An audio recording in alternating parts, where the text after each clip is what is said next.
இந்த பைத்தியக்காரன் கல்லுங்கிறது வந்து நம்ம உணவுப் பொருள் தான். அது நம்ம உணவுப் பொருள் நல்ல பானம். அது வந்து எந்த உடலுக்கு வந்து எந்த கெடுதியும் இருக்காது, போதை இருக்காது. அதை குடிக்கிறதுனால அது சொத்து அழிஞ்சிடாது, கடன்காரன் ஆயிட மாட்டாங்க. பொண்டாட்டி தாலி அறுத்து கொண்டு மதுக்கடையில திராவிட மாடல் மதுக்கடையில கொண்டு கொடுத்து சாப்பிட்ற மாதிரி சாப்பிட வேண்டியதில்லை. இப்ப கல்லுக்கடை நாங்க ஏறினதுல என்ன நஷ்டமா உங்களுக்கு? எங்க அண்ணன் எவ்வளவு சூப்பரா ஏறினாரு பாத்தீங்களா? கல் மரத்துல, பனை மரத்துல ஏறினாரு. கல்ல எடுத்தாருல, ஸ்டாலினால முடியுமா? உதயநிதியால் முடியுமா? முடியாது. இந்த மதுக்கடையை ஒழிச்சிட்டாக்கா இந்த போதை தண்ணி சாப்பிடுறாங்களா அவங்கள உடனே விட முடியாது. இது நல்ல இது வந்து ஒரு மருத்துவ குணம். இது வந்து கல்லு குடிக்கிறது வந்து மருத்துவ குணத்தை கொண்டு வர எங்க அண்ணன் சீமான். எங்க அண்ணன் சீமான் வந்து ஒரு மருத்துவர் மாதிரி பயன்படுறாரு. குடிச்சிட்டு பேசுறதுக்குலாம் நான் பதில் சொல்ல இயலுமா? அதாவது பாருங்க, திமுகவோட நிர்வாகி திருமாவளவன் திமுகவோட மூத்தவர்னு சொன்னீங்க. என்ன சொன்னீங்க? மூத்த முன்னோடி கேட்கிறாரு, குடிச்சிட்டு வந்திருக்காரு அந்த அம்மான்னு சொல்லிட்டு. இப்ப பெண்களை எப்படி மதிக்கிறாங்கன்னு பாருங்க. இருக்கிற எம்பிக்கெல்லாம் கனிமொழிக்கு ஒரு கம்பெனி இருக்கா இல்லையா? யார் சொன்னா? கனிமொழிக்கு ஒரு ஃபேக்டரி இருக்கா இல்லையா? சும்மா நீங்க உருட்டுவீங்க. நீங்க உருட்டோடையா நாங்க பெரிய உருட்டுறோம். ஐயோ, நீங்க உருட்ட உலகமே தாங்காது சாமி. குக்கு செய்தி நேயர்கள் அனைவருக்கும் வணக்கம். இன்று நம்முடன் இணைந்திருப்பது திமுகவின் மூத்த முன்னோடி முனைவர் காமாட்சி நாயுடு ஐயா அவர்கள் மற்றும் நாம் தமிழர் கட்சியின் மாநில கொள்கை பரப்பு செயலாளர் அம்மா சுமதி அவர்கள். இருவருக்கும் வணக்கம். வணக்கம்.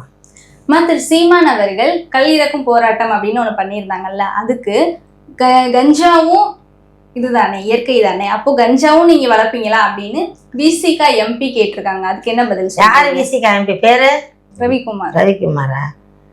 இந்த பைத்தியக்காரன் கல்லுங்கிறது வந்து நம்ம உணவுப் பொருள் தான். அது நம்ம உணவுப் பொருள் நல்ல பானம். அது வந்து எந்த உடலுக்கு வந்து எந்த கெடுதியும் இருக்காது, போதை இருக்காது. அதை குடிக்கிறதுனால அது சொத்து அழிஞ்சிடாது, கடன்காரன் ஆயிட மாட்டாங்க. பொண்டாட்டி தாலி அறுத்து கொண்டு மதுக்கடையில திராவிட மாடல் மதுக்கடையில கொண்டு கொடுத்து சாப்பிட்ற மாதிரி சாப்பிட வேண்டியதில்லை. அது கொஞ்சம் கம்மியான விலை. அது இயற்கை பானம், உடலுக்கு நல்லது. இப்ப இருக்க சுகர் வந்து அப்ப கிடையாது. கல்லு குடிக்கும் போது சுகர் வரல, கல்லு குடிச்சு வாழ்ந்த போது வந்து ப்ரெஷர் வரல, புதுசா வந்திருக்கு. ஒரு சொந்தக்காரனை பார்த்துட்டு என்ன எப்படி இருக்கீங்க சௌரியமானு கேட்கறத விட சுகர் எப்படி இருக்கு, உங்களுக்கு பிபி எப்படி இருக்கு தான் கேட்கிறோம். இப்போ அந்த நிலைமையில வந்ததுக்கு காரணம் என்ன? நம்ம உணவு முறை மாறி போச்சுமா? இயற்கை உணவு மாறி போச்சு, அதிகமான ரசாயன உரங்கள். அதே போல வந்து இந்த மதுவை குடிச்சு ஆண்களுக்கு யாருக்கு வந்து சுகர் இல்லைன்னு சொல்லுங்க பாப்போம். பைத்தியக்காரனா சுத்துறானுங்க. இது மாறணும்னு நினைக்கிறாரு அண்ணன் சீமான். இது மாறணும். குடிக்கிறது நல்லதுன்றீங்க. அதாவது எல்லாரும் குடிக்க சொல்லலாமா?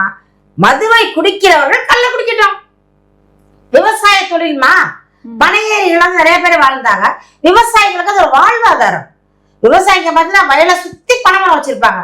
அந்த பனைமரம்லாம் ஒரு நேரத்துல வந்து நொங்கு விற்கும், பனங்கள் விற்கும், பதனி செய்வாங்க. அதுல இன்னும் நிறைய பொருட்கள்லாம் செய்யறாங்க. இப்ப சுத்தமா அழிஞ்சு போச்சு. அதெல்லாம் சைனாவில இருந்து பொருட்கள் வரும்போது இங்க உள்ள விசிறிகள் விற்கிறது இல்ல. இந்த நம்ம திராவிட மாடல் சாராய கடை வந்தாலும் கல்லு ஒதுக்குறது திட்டமிட்டு செஞ்சிருக்காங்க. பனங்கள்ல தென்னங்கல்லு இதெல்லாம் வந்து திட்டமிட்டு வந்து நிப்பாட்டினது நம்ம திருவாளர் கருணாநிதி அவர்கள் தான். ஏன்னா அவர் கடையில வியாபாரம் ஓடாதுல்ல, அவர் கடையில போனி ஆகாது. இப்ப இந்த மதுவை கொடுத்து இன்னைக்கு வந்து அந்த மதுவுனால இந்த தமிழ்நாட்டுல எத்தனை பெண்கள் தாலி அறுத்திருக்காங்கம்மா, எவ்வளவு குடும்பம் இன்னைக்கு ரோட்ல நிக்குதுமா, எவ்வளவு பெண்கள் டைவர்ஸ் பண்றாங்கம்மா. நிறைய குடும்பத்துல வந்து குழந்தை இல்ல, ஆண்மை இழந்து நிக்கிறான். காரணம் என்ன? இந்த மது. இந்த மதுவை ஒழிக்கணும். மதுவை ஒழிக்கணும்னா வேற வழி இல்ல. அப்ப இது நல்லது. இதை கொண்டாந்தாக்க மதுவை ஒழிச்சிருவோம். 26 வந்து நாம் தமிழர் கட்சிக்கு ஆட்சிக்கு வந்தால் கட்டாயமாக கள்ளுக்கடைகள் திறக்கப்படும். அப்ப இந்த மதுக்கடைகள் மூடப்படும். அப்ப மதுக்கடை கொண்டு வந்தது கலைஞர் ஐயா தான். ஆமா, அவர்தான். சொல்லுங்க ஐயா. நீங்க திறந்து வச்ச மது கடை தான். ஏமா அது பூரா புரட்டுமா? ஆமா, நாங்க தான் புரட்டுறோம். இது அப்படியே உருட்டுது. அல்ல இது சாராய கடையே மது கடையை திறந்தது யாரு? எம்ஜிஆர் ஆட்சி காலத்துல திறந்தாங்க. எம்ஜிஆர் ஆட்சி காலத்துக்கு அப்புறம் அம்மா ஆட்சி வந்துச்சு. அம்மா அதை அரசு உடைமையாக்கி டாஸ்மாக்னு பேரை வச்சு எல்லாத்தையும் அரசு பணியாளர் ஆக்கி அந்த அம்மா இது சப்ளை பண்றதுக்காகவே பினாமியா ஒரு பெரிய தொழிற்சாலை ஒண்ணு ஆரம்பிச்சு மிடாஸ்னு பேரு, அதுக்கு பேரு அந்த மிடாஸ். அது சசிகலாவுது, அது ஜெயலலிதாவுது இல்ல. இந்த உருட்டெல்லாம் அவங்க ஒரு கம்பெனி தானே வச்சிருக்காங்க. உங்களை மாதிரி இருக்கிற எம்எல்ஏக்கெல்லாம் ஒரு ஃபேக்டரி, இருக்கிற எம்பிக்கெல்லாம் கனிமொழிக்கு ஒரு கம்பெனி இருக்கா இல்லையா? யார் சொன்னா? கனிமொழிக்கு ஒரு ஃபேக்டரி இருக்கா இல்லையா? சும்மா இல்ல, நீங்க உருட்டுவீங்க. நீங்க உருட்டோடையா நாங்க பெரிய உருட்டுறோம். ஐயோ, நீங்க உருட்ட உலகமே தாங்காது சாமி. அவ்வளவு பெரிய உருட்டு. எதையுமே ஏத்துக்கிறது இல்லம்மா. கற்பழிச்சாங்களா? அவங்க யாரு? அந்த சார் யாரு தெரியாது. கஞ்சா அடிச்சுட்டு ஒரு பெண்ணை கெடுத்தானா தெரியாது. மதுவை குடிச்சிட்டு கொலை பண்ணானா தெரியாது. கேட்டவன எதிர்கட்சி. இது யாரு? அம்மையார் திறந்து வச்ச சாராய கடை. இந்த ராஜி எடப்பாடி திறந்து வச்சது. இந்த கல்ல சீமானா கண்டுபிடிச்சாரு. உருட்டுவாங்க இவங்க. திராவிட மாடல்னால மாடலா பேசுவாங்க. இவர்கள் செய்த தவறை எப்ப ஒத்துருக்காங்க? இப்ப ஒத்துக்க போறாங்க. அவங்க அப்பா எல்லாத்தையும் செஞ்சுட்டு பெரிய பூசணிக்காயில மறைச்சிருவாரு. முள்ளு பூசணிக்காயில அப்படியே ஒரு சொல்லுவாங்க, ஒரு பழமொழி சொல்லுவாங்கல்ல, அந்த மாதிரி மறைச்சிருவாங்க. முழு பூசணி சோத்துல மறைப்பாங்கன்னு சொல்லுவாங்க. மறைச்சிருவாரு. அவரோட மகன், அவருக்கு பேசவும் தெரியல, ஒரு இலவும் தெரியல. இப்ப கல்லுக்கடை நாங்க ஏறினதுலாம் என்ன நஷ்டமா உங்களுக்கு? எங்க அண்ணன் எவ்வளவு சூப்பரா ஏறினாரு பாத்தீங்களா? கல் மரத்துல, பனை மரத்துல பாத்தீங்களா? எப்படி ஏறினாரு பாத்தீங்களா? ஏறினாரு. மேல ஏறி கல்ல எடுத்துட்டு இறங்கினாருல கீழே. அவர் நாளைக்கு முதலமைச்சராக வரணுமா? ஒரு படி கூட ஏற்ற முடியாமல் தமிழ்நாட்டை ஒரு படி கூட ஏற விடாமல் அப்படியே தமிழ்நாட்டை தம் போட்டு அடைச்சு வச்சிருக்க ஸ்டாலின் முதலமைச்சரா இருக்கணுமா? சொல்லுங்க. 26 யாரு முதலமைச்சர் ஆகணும்? சொன்னதை செய்யணுமா? தில்லு இருக்கணும். அப்படி தில்லோட இருக்கணும். சொன்னா செய்யணும். பயம் இல்லாம ஏறினாரு. கல்ல எடுத்தாருல. ஸ்டாலினால முடியுமா? உதயநிதியால முடியுமா? முடியாது. அதெல்லாம் ஓகே மேம். ஆனா சொல்லியிருக்காங்க சீமான் காமராஜரை சீமானை மன்னிக்க மாட்டாங்க. ஆமா அப்படின்னு வன்னிய அரசு கூறியிருக்கு. ஏன்னா காமராஜர் எல்லாருமே குலத்தொழிலெல்லாம் விட்டுட்டு பள்ளிக்கூடத்துக்கு போய் படிக்கணும் அப்படின்னு எதிர்பார்த்தவரை இப்ப திரும்ப இவர் கல் இது பண்றேன், பனைமரம் வைக்கிறேன் அப்படின்னு சொல்லும் போது காமராஜரே மன்னிக்க மாட்டாருங்கிற மாதிரி சொல்லியிருக்காங்க. அந்த பேர் என்ன சொன்னீங்க? வன்னியரசு. பன்னியரசு. அவன் சரியான பைத்தியக்கார பன்னியரசு. அவன் திருமாவளவனோட கைக்கூலி. திருமாவளவனுக்கு புரோக்கர் வேலை பண்றது அவர் தான். புரோக்கர்னாக்கா இந்த வேற புரோக்கர் இல்ல, பணம் அமௌண்ட் பேசுறது, இங்க பேசுறது, அங்க பேசுறது, இங்க துண்டு சீட்டு விடுறது, அந்த துண்டு சீட்டு அங்க படிக்கிறது. இந்த மாதிரி வன்னியரசுக்கு பேச தெரியாது. வன்னியரசுக்கு அரசியல் தெரியாது. வன்னியரசுக்கு தமிழ்நாட்டு மக்களின் நிலைமை புரியாது. வன்னியரசுக்கு இந்த பெண்கள் தாலி எடுத்தா கவலை கிடையாது. வன்னியரசுக்கு தான் தமிழ்நாடு பாலா போய் நாசமா போயிருந்தாலும் கவலை கிடையாது. ஏன்னாக்கா அவர் எதிர்த்து அடி, எதிர்த்து குத்த, அவர் முழக்கமே அதுதான். திருப்பி அடி, வெயிட்டா அடி, ஓங்கி அடி, மூஞ்சில குத்தி தான் அவங்க மந்திரமே. அதனால வன்னியரசு பேச்சுனா ஒரு பேச்சே கிடையாது. அவெல்லாம் ஒரு ஆளா? நாங்களாம் ஒரு ஆளாவே மதிக்கிறது இல்லை வன்னியரசன். இவன் யார் சொல்றதுக்கு? காமராஜர் ஏன் மன்னிக்க மாட்டாராம்? காமராஜர் என்ன கல்லெழுதி கொடுக்காம இருந்தாராமா? அப்பவே காமராஜர் பேர்ல கல்லு இருந்துச்சுமா. கல்லு இப்போ எனக்கு தெரிஞ்ச ஒரு 30 ஆண்டுகளுக்கு முன்ன கல்லு இருந்துச்சு. அதை ஒழிச்சது கருணாநிதி தான். ஏன்னா கல்ல குடிச்சா சாராயம் குடிக்க மாட்டான். கல்லு ஒரு பானை விற்குமா? அது எவ்வளவு கம்மி காசு தான். அதை குடிச்சாலே வயிறு ரொம்பிடும். வந்துருவாங்க வீட்டுக்கு. இவன் என்ன பண்றான்? மதுக்கடையில போய் கொஞ்சோண்டு ஏத்துறது. போதை ஏறல. கருணாநிதி தண்ணி போதை ஏற மாட்டேங்குது. 2வது ஏத்துறது திராவிட மாடல் தண்ணி, போதை ஏற மாட்டேங்குது. 3வது இறக்குறது அண்ணன் ஸ்டாலின் ஊத்துற தண்ணி ஏற மாட்டேங்குது போதை. அடுத்தது அக்கா கனிமொழியோட மதுக்கடை, அது ஏற மாட்டேங்குது. என்ன பண்றான்? அங்கேயே உட்காந்துரும். துணியை அவுத்து போட்டு அம்மனமாவற வரைக்கும் குடிக்கிறானுங்கம்மா. அவன் அம்மனமாய் ஜட்டியோட கிடக்குறானுங்க ரோட்ல. பொம்பளைங்க பாவம். இதெல்லாம் இருக்கக்கூடாது. எங்களுக்கு கவலையா இருக்கு. இந்த மதுக்கடையை ஒழிச்சிட்டாக்கா இந்த போதை தண்ணி சாப்பிடுறாங்களா அவரை உடனே விட முடியாது. நல்ல இது ஒரு மருத்துவ குணம். இது கல்லு குடிக்கிறது மருத்துவ குணத்தை கொண்டு வர எங்க அண்ணன் சீமான். எங்க அண்ணன் சீமான் ஒரு மருத்துவர் மாதிரி பயன்படுறாரு. இந்த மது நிப்பாட்டியாச்சு. அப்ப அந்த மது பிரியர்களுக்கு ஒரு டென்ஷனா இருப்பாங்க. வேலை ஓடாது. சில பேர் பைத்தியக்கார மாதிரி சுத்துவானுங்க. அப்போ அதை கொஞ்சம் கல் குடிச்சுக்கலாம். குடிச்சா கொஞ்சம் ஆறுதல். நிறைய வெயிட்டா வந்து பவர்ஃபுல் மாத்திரை கொடுக்கறத விட ஒரு லைட்டா அப்படி கொடுத்து கொஞ்சம் குறைச்சிக்கலாம். பணமும் மிச்சம், அவரோட உடம்பும் நல்லா இருக்கும், மக்கள் வந்து பெண்கள் வந்து சந்தோஷமா வாழுவாங்க. இந்த மது குடிச்சோன்னா மென்டல் மாதிரி ஆயிடுறானுங்கம்மா. நம்ம யாருங்கிறத மறந்துடுறானுங்க.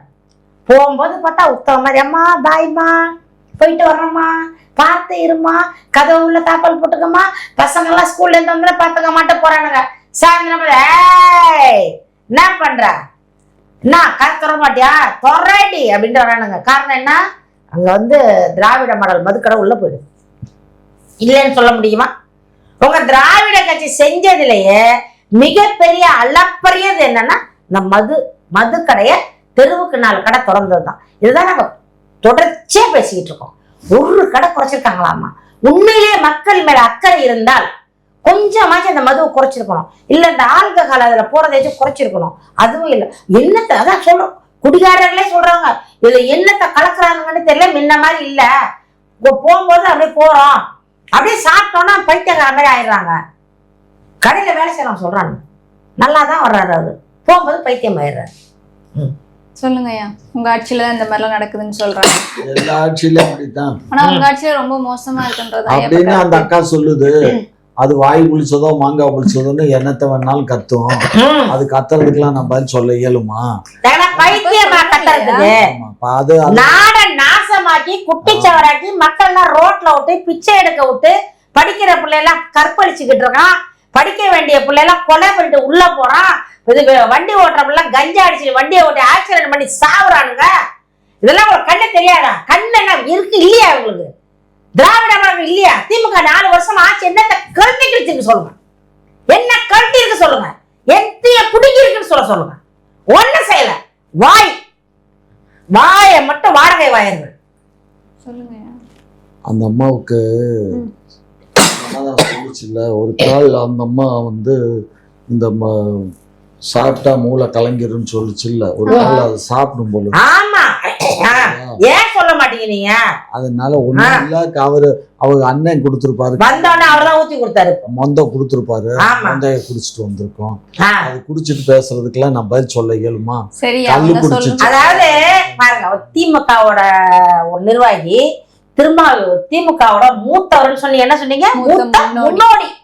மூத்த முன்னோடி கேட்கிறாரு, குடிச்சிட்டு வந்திருக்க அந்த அம்மான்னு சொல்லிட்டு. இப்ப பெண்களை எப்படி மதிக்கிறாங்கன்னு பாருங்க, பெண்களுக்கு எவ்வளவு மரியாதை தராங்கன்னு பாருங்க, ஒரு பெண்களை எவ்வளவு இழிவா பேசுறாங்கன்னு பாருங்க. பேசுறது ஏதாவது அந்த அம்மா பேசு, அது பத்தி எவ்வளவு அசிங்கமா எங்க கட்சியை திட்டுது. என்ன அசிங்கமா திட்ட? செய்யறதுதானே சொல்றான். என்ன செஞ்சது? எவனோ ஒரு நாய், ரோட்ல போற நாய், எந்த நாயோ ஒரு பொண்ணை ரேப் பண்ணா அப்படிங்கிறதுக்காக ஒட்டுமொத்த கட்சியை திட்டுறது. நாங்க என்ன எங்க கட்சியில கைது பண்ணல, யார கைது பண்ணல சொல்லுங்க, எந்த நடக்காம தடுக்க. சர்வேல சொல்றாங்க, டிவில முந்தா நாள் சர்வேல சொல்றாங்க, இத்தனை ஆண்டு கால அதிமுக ஆட்சியில இத்தனை ஆண்டு காலத்துல நடந்தது அதை விட அதிகமாக இந்த 4 ஆண்டுகள் நடந்திருக்கு. பாலியல், வழிபறி, கொள்ளை, கொலை, ஜாதி வெறி பிடிச்சி வெட்டுறது, இது எல்லாமே 4 ஆண்டுலதான் அதிகமானது சர்வே சொல்லுது. பாருங்க டிவிய. உங்க அண்ணன் காசு கொடுத்து. ஏன் எங்க அண்ணன் காசு கொடுக்குறாரு? நாங்கெல்லாம் என்ன காலையில போய் கொடி பிடிச்சி நிக்கிறோமா? நாம் தமிழர் கொடி பிடிச்சிட்டு இருக்கோமா? பிடிச்சிட்டு 500 ரூபாய்க்கு போய் நிக்கிறோமா? இல்லையே. நாங்கெல்லாம் கெட்டா இருப்போம். மனசுல இவ்வளவு கோபமா பேசுறா அவ்வளவு ஆதங்கம் இருக்குமா? ஒரு பெண்கள் படுற கஷ்டத்தை பாக்குறோமா? இப்ப எங்க குடும்பத்திலே இருக்காங்கம்மா, எங்க சொந்தக்காரங்கள படுதுங்கம்மா, போன் அடிச்சு திட்டு அழுவுதுங்கம்மா. கேட்கும் போது கவலையா இருக்கு. படிச்ச பிள்ளைங்க, பொண்ணு அப்படியே பொத்தி பொத்தி வளர்க்குறோம், படிக்க வச்சிருக்காங்க, நல்ல புள்ள, அழகான புள்ள, அறிவான புள்ள. இந்த மாதிரி பிள்ளைய கொண்டு ஒரு நாதாரி நாய்கிட்ட கல்யாணம் பண்ணி கொடுத்து அந்த நாய் டெய்லி குடிச்சிட்டு வந்து பொண்டாட்டி இழுத்து போட்டு அடிச்சாங்கன்னா அப்ப வந்து அம்மா அப்பாவுக்கு எவ்வளவு கண்ணில் தண்ணி வரும். அப்படிதான் அழுகுறாங்க. அவங்க என்கிட்ட அழுகுறாங்க. இந்த மாதிரி தெரியாம பண்ணிட்டேன், பார்த்தா நல்லாதான் இருந்தான், பல படம் எடுப்பான் நல்ல பாம்பு மாதிரிய, இப்பதான் தெரியுது நல்ல பாம்பு இல்லாம கட்டு விரியன்னு தெரியுது, என் பொண்ணு வாழ்க்கை வீணா போச்சுக்கா. அழுவுதுங்க. இதெல்லாம் நாங்க வந்து கட்டு கதை இல்ல, திராவிட மாடல் மாதிரி ஸ்கிரீன் போட்டுக்கிட்டு கூலிங் கிளாஸ் போட்டுக்கிட்டு ஆளு இருக்காங்களா இல்லையான்னு நினைச்சுக்கிட்டு இங்க போறவங்களை இங்க கைய காட்டுறது, எதிர்க்க ஆள் வந்தா பார்க்காம இருக்கிறது, திரை போட்டு மறைச்சு திரை மறைவுல நடைபயணம் பண்றதெல்லாம் நாங்க கிடையாது. நாம் தமிழர் வந்து ஒரிஜினலா பேசுவோம், நேரா பேசுவோம், கெத்தா பேசுவோம், கட்ஸா பேசுவோம். எங்களுக்கு என்ன பயம்? நாங்க என்ன உங்களை மாதிரி என்ன ரீலா சுத்துறோம்? காதல இருக்கு பூ சுத்தலையே. நாங்கள் வந்தால் நீட் தேர்வை உடனே ரத்து செய்வோம். நாங்க விட்டமா ரீலு. நாங்கள் வந்தால் மதுக்கடையை மூடுவோம். நாங்க விட்டமா ரீலு. எங்களுக்கு எய்ம்ஸ் மருத்துவமனை கொண்டு வர தெரியும். நாங்க விட்டமா ரீலு. வந்தவுடன் நீட் தேர்வை உடனே ரத்து செய்வோம். அந்த சூட்சுமா எங்களுக்கு தெரியும். நாங்களா விட்ட ரீலு பூரா நீங்க அந்த போய் கிடக்கு. நீங்க விட்ட சுத்தின ரீல் எல்லாம் அந்த தொங்கிக்கிட்டு இருக்கியா, அந்த கோமன மாதிரி தொங்கிட்டு இருக்கு. அதை போய் சுருட்டி இழுத்து ஒழுங்கா பண்ண சொல்லுங்க. சொன்னா ஒரு கோபம் வருது, என்ன பண்ணீங்க சொல்லுங்க. இவ்வளவு கோபப்படுறீங்கல்ல. தமிழ்நாட்டுக்கு 4 வருஷம் அரசியல் பண்ணிருக்கேன். நாங்க இவ்வளவு நன்மை பண்ண கேட்டா நம்ம 1000 ரூபா கொடுத்தோம். 10 கிலோ அரிசி 10 கிலோ அரிசி வந்து அண்ணாதுரை பிரிவில் ஆரம்பிச்சது இலவச அரிசின்னு சொல்லிட்டு அவரு 1 ரூபாய்க்கு போட்டாரு. கருணாநிதி வந்து இலவசமாக்குனாரு. டிவியை இலவசம் 14 இன்ச்சு டிவியை கொடுத்து பைத்தியக்காரனா மக்களை பூரா சீரியல் பார்க்க விட்டது திமுக. சீரியல் பார்க்க விட்டது அன்னைக்கு ஆரம்பிச்ச சன் டிவி. இன்னைக்கு பாருங்க, சன் நெட்வொர்க் உலகம் கூடாது இருக்கா இல்லையா? யார் கையில இருக்குது? அதிமுக கிட்ட இருக்கா? நாம் தமிழர்கிட்ட இருக்கா? திமுக கிட்ட இருக்கு. சாரா யார்கிட்ட இருக்கு? திமுக கிட்ட இருக்கு. இன்னைக்கு பட நிறுவனம் யார்கிட்ட இருக்கு? திமுக கிட்ட இருக்கு. இந்த தமிழ்நாடு நாசமா போயிட்டு இருக்கிறது யார் கையில இருக்கு? திமுக கையில இருக்கு. இந்த நாடு அழியறதுக்கு காரணமே திமுக. விவசாயத்தை அழிச்சது திமுக, மண்ணை அள்ளி வித்தது திமுக, மலையை உடைச்சு வித்தது திமுக, பெண்கள் தாலி அறுத்தது திமுக. இன்னைக்கு பல இளைஞர்கள் வந்து கொலை பண்ணிட்டு கற்பழிச்சு ஜெயிலுக்குள்ள இருக்கிறது திமுக. போதையில மதிமயங்கம் செய்யறான், அவன் வாழ்க்கையெல்லாம் வீணா போகுது. திமுக சொன்னா கோவம் வருது. நாங்க என்ன சொல்றோம்? ஸ்டாலின் செய்யற அரசியல் பண்ண தெரியல. பார்க்கணுமா, கண்டிக்கணுமா, தண்டிக்கணும்.